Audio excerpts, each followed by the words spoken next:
again, and in this video I'm going to be showing you the Nintendo 64, also known as the N64. Now the Nintendo 64 was released in 1996 in Japan and North America, and pretty much everywhere else, including here in the UK, in 1997.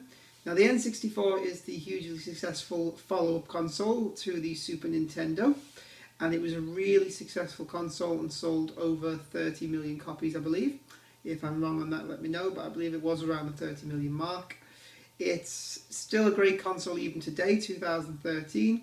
Those people who've got the N64 will probably still be playing on it today, including myself, and with good reason. It's got some fantastic games on there, and it's overall a really great console, and I'll show you that now. So here we go. Okay guys, so this is the N64 itself. Excuse the scuffs that you can see on the top of my N64. I didn't take quite as good care of them when I was a kid as I do now. But this is the base model itself for the N64.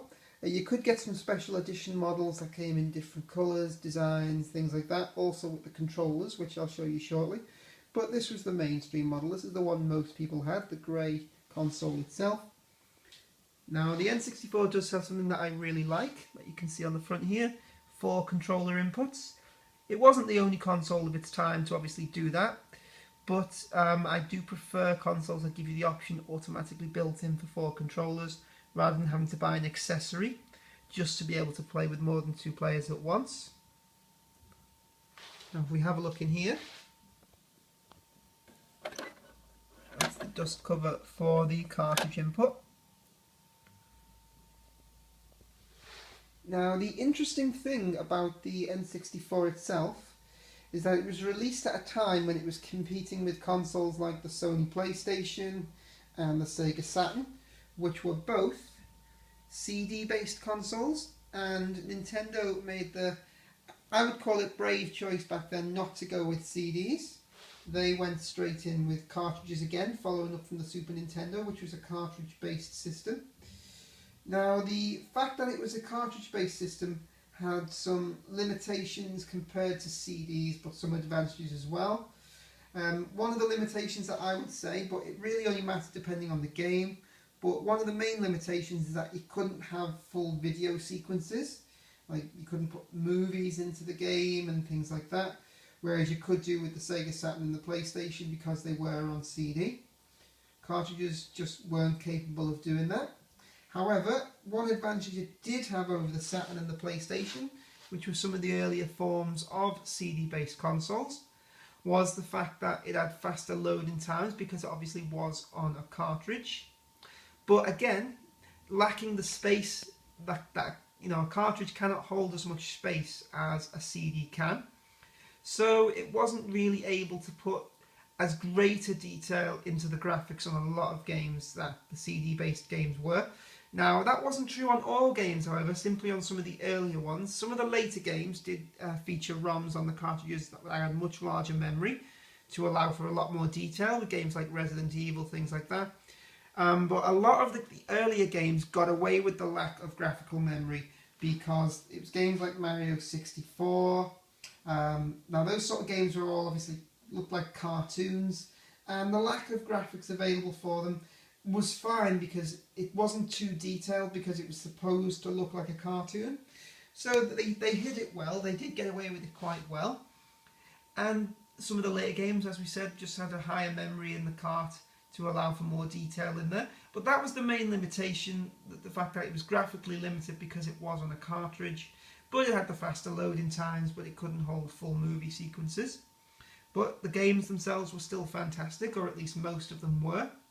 Just like all consoles, it had its fair collection of stinkers, but that can be said of any console, no matter what.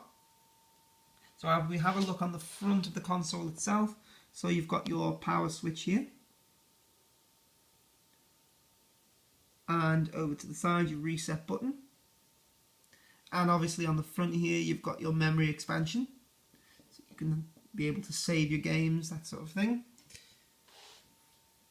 And now I'll just show you the rear of the console itself. So here we go.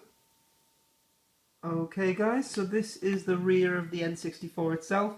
It's really nice and simple. There isn't too much on the back to show. On the left over here, which makes it really easy to set up, is just your input for your connection to your TV. You could choose either RF or SCART leads. You've got two different types of cables that you could choose from. Now the input into the actual console itself is identical whether you go for RF or AV anyway. Obviously RF is not the preferred option, it's certainly not anymore, and even back then it wasn't either, because as we all know, AV input will give you a much clearer picture. On the right here you can see a connection here. This is where you will actually put in this space here, is where you will actually push in the power pack, the actual power pack itself for the N64, which is connected to your plug to power it on. I'll show that in just a moment, but that's what this space in here is for. It saves you having a big AC adapter right in the middle of the cable, so it just hid it nicely out the way, sticking it in the back of the console itself. So that's it, that's the rear of the N64, and I'll show you the actual game controller now, the actual power pack that went in, and one of the games as well, so you can see them in comparison. So here we go. Okay guys, so this is the AC power pack for the N64. As you can see down here, that was the part earlier indicated where you will push this power pack into the back of the N64 with its plug. So pretty easy to see, not too much to show here. And on the right, as you can see, we've got the RF cable with the connection. So it was universal, so you would still get the same connection here, and it would either end in AV or in RF. So this one's just the RF connection, and that was the inputs themselves. So if I just move the N64 around, there we go, you can see that would just push into here, push it all the way in, and it's out the way at least, and then you've got your RF just to go in, just like that. And that's how it would have gone in, that's how it would have set up. Nice and easy, nothing too complicated there. Of course you don't want to really go with the RF connection anyway, because you've got to tune it into the TV, and no one wants to bother doing that anymore. Right, so just to move on to the controller itself, which I have over here. Here is the N64 controller. Now this particular one is golden in colour. Now most of them were just grey. The common controller that came with the N64 is grey. The reason why this one is in gold is because the N64 that I have came with, as you can see there, okay, so the N64 that I have came with the GoldenEye game, which was, at the time of its release, GoldenEye was a really popular movie. Still a really great movie now. In fact, I think they re-released a GoldenEye game for the Wii, or was it the Wii U? But it's obviously not the same, and it's got a picture of Daniel Craig on there for GoldenEye, even though it was Pierce Brosnan who did that movie, so I don't know why they've done that. But anyway, I'm moving away from the subject here. So here's the controller. It was a really unusual controller for its time, mainly because you've got your buttons here, you've got this joystick right in the middle, you've got your start button here, got your D-pad, and you've also got your buttons on the side like you get with your PlayStation and everything else now. Now on the back here, quite similar-ish in a way to the Dreamcast. You've also got a memory port here as well, where you can actually put your memory. Oh yeah, and there's also a button on there as well. So there's more than enough buttons on this pad. And over here is one of the types of memory cards that you would get that would just slot into the back there, just to allow you to make some savings on the games. And lastly, I will just show you one of the games themselves. I'll show you the GoldenEye one, since we've already got the gold controller here. And here we are. Okay, so this is the N64 game GoldenEye. All of the cartridges themselves were identical in terms of size and shape. It was just a different sticker on the front. So it is only really worth showing one cartridge to show you how exactly they looked. There we go. That is the game GoldenEye, which is the reason for the gold controller. Now, if we look at its predecessor, which is a Super Nintendo game, as we can see, the Super Nintendo game is a lot noticeably different. It is a lot different in size, and as with all technology, of course, the more it moves on, the smaller things get. So this game is even smaller. And that is it. So there isn't too much to show on the games themselves, but that was what the cartridges look like. So Nintendo favoured this over a CD, like all the other consoles of its generation were doing. Personally, I think they did the right thing. It did lack the movie aspect of it. You couldn't put movie clips in there, but still, the faster loading times did work out. And GoldenEye, I don't think anyone that actually played it in its day can deny, GoldenEye is a fantastic game. It was quite groundbreaking for its release.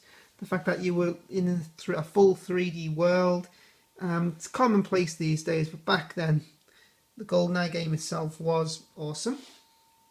And there we go. That is the Nintendo 64 in all of its glory. Okay guys, so that was a brief look at and review and a little bit of history on the Nintendo 64 itself. So as I've said with a number of consoles before, but it's always right to say, if you can get your hands on one of these, it's definitely worth getting. They're not the hardest consoles to find, they're not the most expensive, they're not incredibly rare, so if you can pick yourself one up, I definitely recommend it. There are some fantastic games out there. GoldenEye was just to name one of them. Other ones to mention, I would definitely recommend things like, Mario 64, that sort of thing. So yeah, definitely pick yourself one of these up if you can. They were discontinued in 2003 to fully make room for the GameCube, which was released in late 2001, early 2002 worldwide. So this was still available for retail when its successor had actually already come out. The GameCube I will cover in another video, but I'm digressing. I don't want to talk about the GameCube itself. But there we have it. So if you like the Nintendo 64, get your hands on one, you won't regret it. Okay, so I hope you enjoyed this video. As always, of course, any feedback you want to leave, by all means let me know.